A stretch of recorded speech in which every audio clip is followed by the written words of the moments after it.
Alexandra of Denmark, the long-suffering queen, consort of Britain. Alexandra of Denmark went from rags to riches.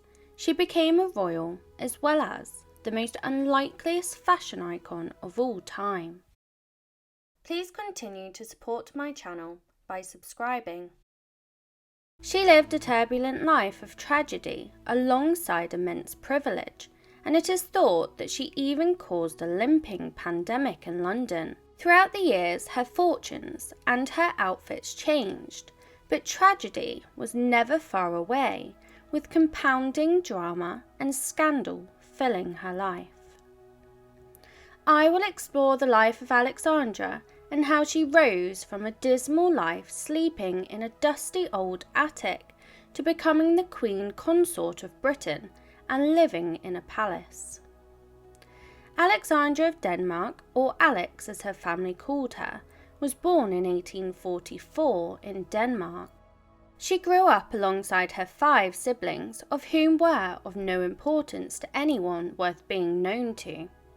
They were part of a small and insignificant cadet branch of the House of Oldenburg, the royal house in Denmark. Up until the age of 18, she lived a comfortable life in total obscurity before things took a full 360 and she ended up living a life of riches and privilege. Alexandra was able to live a charmed childhood, and she grew up in Copenhagen's famous Yellow Palace, rent-free, as well as receiving some other perks. She was read to at night by the famous Danish author Hans Christian Andersen. He would visit the palace and read her bedtime stories to her and her siblings. This is the famous author of many traditional children's stories, such as The Little Mermaid, The Ugly Duckling, and Thumbelina. Despite enjoying some creature comforts, Alexandra's childhood life lacked other luxuries, excluding her family home at the palace and a very famous storyteller. However, her family were really quite impoverished. Having a world-famous writer as a bedtime storyteller might have been more of a necessity than a luxury, because she wasn't sleeping in luxury. Alexandra's bedroom was a drafty old attic that she shared with her sister Dagmar. Very few royals have either had to humiliate themselves with an honest day's work, but Alexandra did. She was so poor that she had to stoop low enough to do the unimaginable for a princess. She had to wait on tables as a waitress. Despite having a job, she could still not afford the fashion and clothing that a royal needed. To solve this problem, she turned to making her own clothes, and it didn't take long before she was the one setting the trends. After years of her family living in poverty, her luck was about to change when a political turmoil of succession in Denmark made her father next in line for the throne. Their luck had taken a 360-degree flip straight from the bottom to the tops. Suddenly her sisters became some of the most eligible princesses on the European marriage market. Although the family was still not full of riches, the girls did attract some of the most wealthiest and prestigious men in Europe. But unfortunately for Alexandra, not all of that attention was for the best. One of the most eligible bachelors of Europe was about to be matched to her through his mother, the Queen of England. Queen Victoria was trying to find her wayward son Edward a wife in the hopes of curbing his rebellious behaviour. He was the heir to the throne and future King Edward VII. The sister of Edward was good friends with Alexandra of Denmark, and it was time for the pair to meet each other. Edward was taken to meet Alexandra under the guise that he would be taking part in military training, but he got more than he bargained for in the small town of Germany when he gained a fiancée from the trip. This turn of events was surreal for Alexandra, who had only recently been propelled into this new life of privilege. She had dreamt of her Prince Charming, aka Dirty Bertie, but was he really that? She wasn't the Queen of England's first choice of a bride for her son, but after exhausting a long list of potential matches, the British royal family called Alexandra the only one to be chosen. That's the British way of saying, "I guess you'll do." Poor Alexandra, if only she knew what she was getting herself into. The engagement was agreed, and Edward proposed less than a year after meeting her, despite putting it about with other women at the same time. Alexandra would finally have the money she needed to live as a real royal woman, but she was oblivious to the traumas of her marriage and future with Edward. The pair had a fairy tale wedding, as would be expected of the future King of England, but their marriage was full of tragedy and scandal. Alexandra arrived in England on a royal yacht for the ultimate welcome from the people of Britain, with the sweet sound of a specially composed music playing in the background. Alexandra became an overnight sensation in her new home, and her sense of style would cause shockwaves throughout the fashion world in due time. Alexandra wasn't used to or ever expected to be living a life of such privilege and wealth. Only a short few years earlier, she was waiting tables and sleeping in an attic. It was this shock that drove their decision to have a reserved and small wedding with Edward, which disappointed the crowds of the people of England. Although small, the wedding was still a fairy tale, and extremely impressive, with shows of opulent wealth at every angle. It was her sense of style that went viral.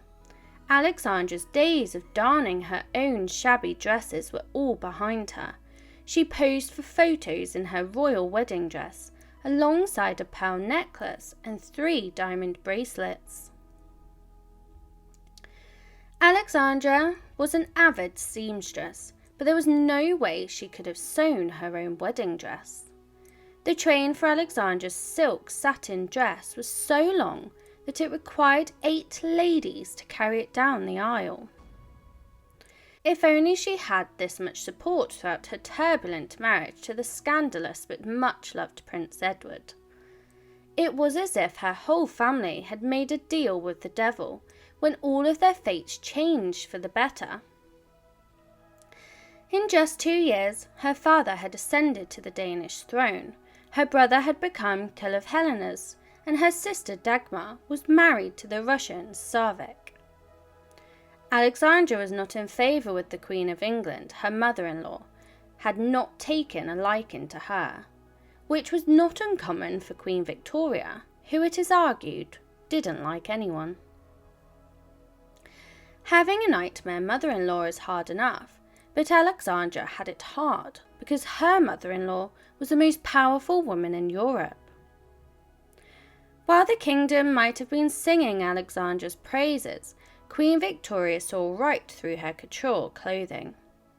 The Queen resented Alexandra's Danish loyalties, but it wasn't her loyalties that the Queen should have been concerned about.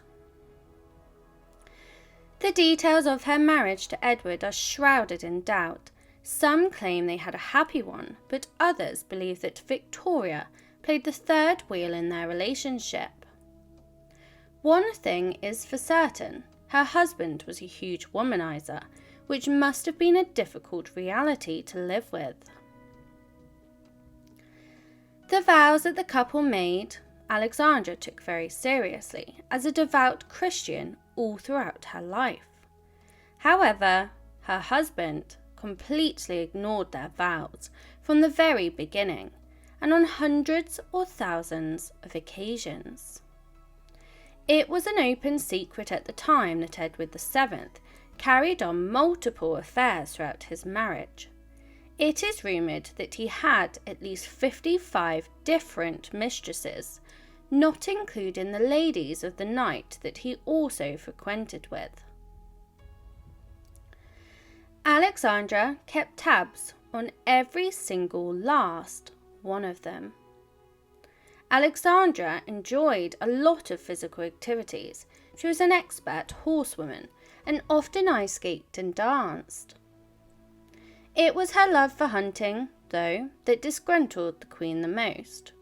And despite her husband having his way with whomever he pleased, he was affectionate with his wife, and they were able to produce a healthy brood of 6 children, who were all born premature.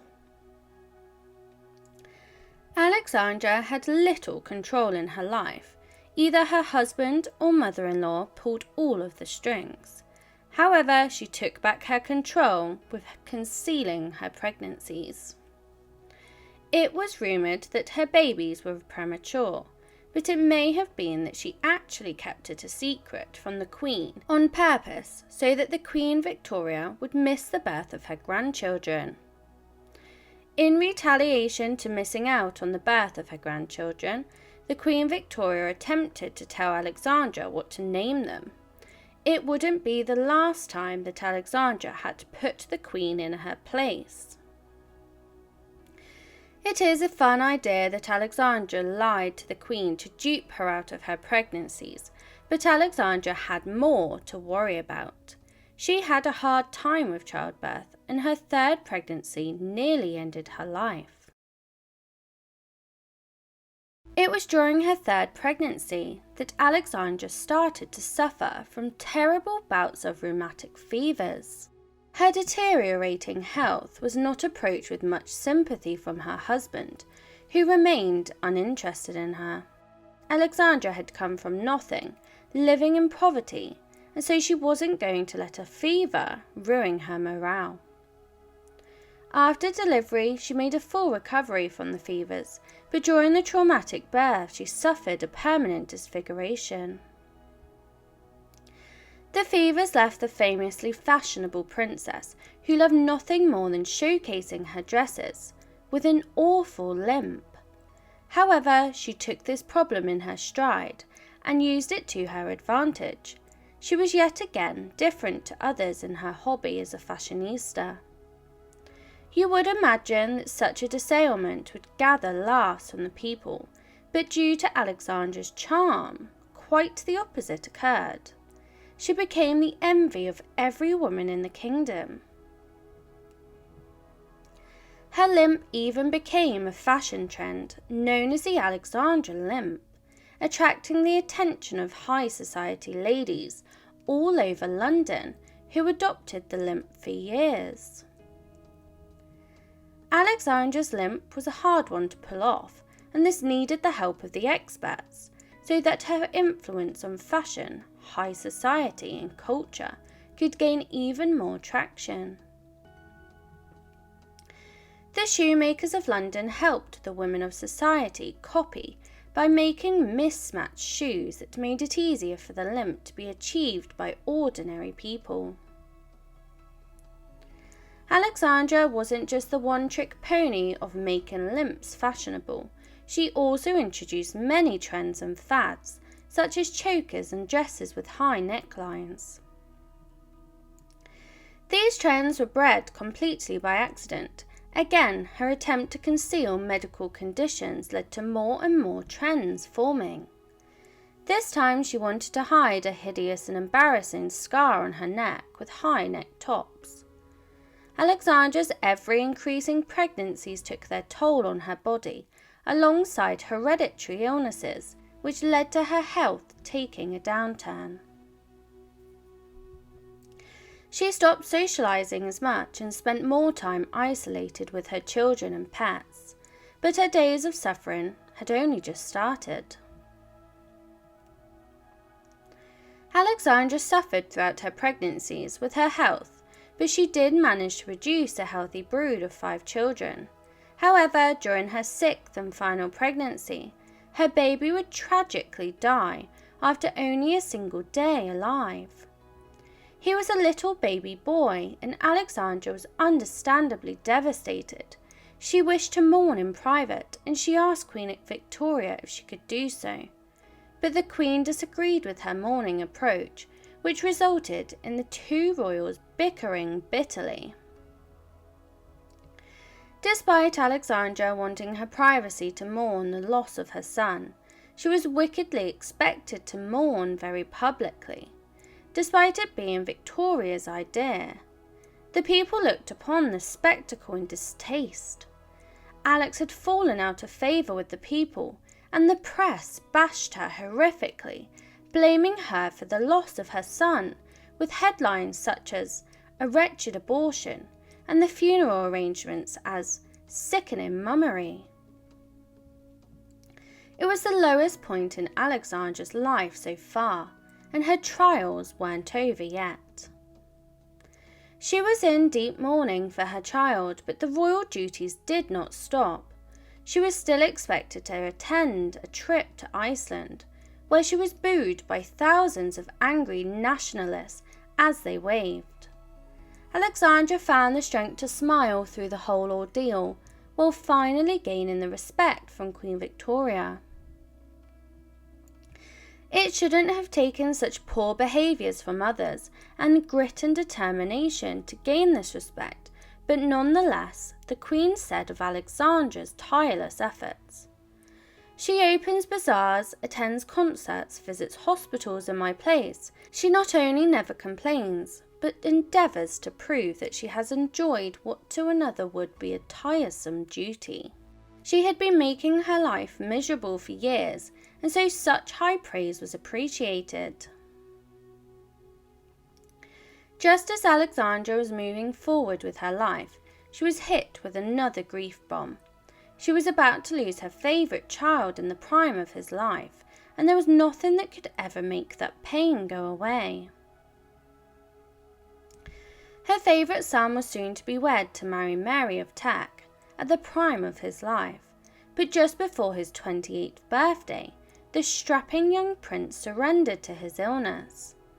She was devastated yet again, and she could not hide it from her face, so much so that her eldest son's future bride, Mary of Teck, wrote to Queen Victoria about Alexandra. She said, "The despairing look on her face was the most heart-rending thing I have ever seen." And off the back of his death, she made him a shrine to remember him. Alexandra said of her son's passing, "I have buried my angel, and with him my happiness." She was totally grief-stricken, and couldn't bring herself to say goodbye to him, so she made his room into a shrine to his memory and left it totally untouched. It would only be a short few years later before the devastating death would rip through her family. Her brother-in-law, Emperor Alexander III of Russia, suddenly passed away. Alexandra knew the feeling of grief all too well, and went to her sister's side. She spent 2 weeks with Dagmar in Russia, even sleeping by her side. It was just like the old days in the drafty attic. The next loss was that of her mother-in-law, Queen Victoria, who died in 1901. They had a long-standing love-hate relationship, but the loss of the monarch catapulted her and her husband straight into the spotlight as a new head of state. With her mother-in-law gone, her husband ascended to the throne, and Alexandra became Queen Consort. She was still using the skills she had learned from her thrifty days in the attic to influence the style in her home.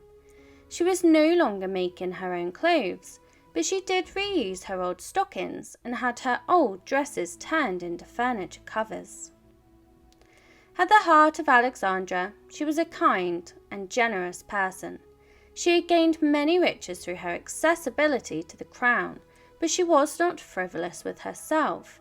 She was more interested in helping others. She would open the checkbook for just about any sob story she had. Her grandson even went so far as to say her generosity was a source of embarrassment. Just 9 days after her 59th birthday, Alexandra had a close call that nearly ended her reign and her life prematurely. While the new queen consort slept peacefully in her bed, her room quietly filled with smoke. Thankfully, one of the attendants, Charlotte Knollys, rushed in and whisked her away to the safety at the last second. The grief bombs didn't stop coming, and next up was her own husband. Alexandra was visiting her brother in Greece when her husband, Edward, fell ill.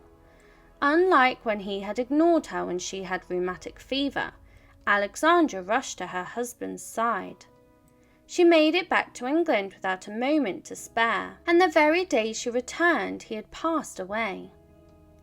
She wrote, "I feel as if I have been turned into stone, unable to cry, unable to grasp the meaning of it all." He might have been a compulsive womanizer and a scandalous man, but Alexandra still cared deeply for her husband, and now he was gone. Over the years, Alexandra had a remarkably civil relationship with many of her husband's mistresses, but when Edward was on his deathbed, one of them took it too far. Alice Keppel, Edward's longtime mistress, heard that he was ill and rushed to his bedside. Completely unable to control herself, Keppel made such a scene that even the infinitely patient Alexandra had had enough. The queen consort muttered, "Get that woman away," and had her guards escort Keppel out. Due to the many matchmakings of her mother-in-law, Victoria, Alexandra had relatives all over Europe through blood and marriage. Alexandra's family fought bitterly. Only when her family had a falling out, entire nations got involved. Alexandra despised her nephew, the German Emperor Wilhelm II, and called him inwardly our enemy. During World War I, he would become outwardly her enemy, and during World War I, no one was safe from the fighting, not even the Queen Mother. If Alexandra thought that being the aunt of the German Emperor would make him look upon her with mercy, she was sorely mistaken. The German forces launched a Zeppelin air raid on Sandringham House when she was still inside. Luckily, Alexandra survived the attack, but other members of their family did not make it out of World War I alive. After all of those years of hardship, Alexandra's age finally caught up with her. She was no longer the youthful fashion icon that she had once been, and aging gracefully just didn't sound like fun. Alexandra tried to cover up all of her ill graces, to preserve her looks by covering her face with heavy makeup, but her days of setting odd fashion trends were long gone. The same people who used to copy her every move, including her limp, started calling her appearance enamelled. In her last few years, Alexandra's health and mental state had deteriorated significantly. She had endured poverty, scandals, and fortune, but it was finally time to throw in the towel. Alexandra passed from a heart attack less than a month shy of her 81st birthday, and she was laid to rest next to her husband. Please continue to support my channel by subscribing. Please comment, like and subscribe if you wish for more stories, and leave your suggestions below and I will endeavour to cover them.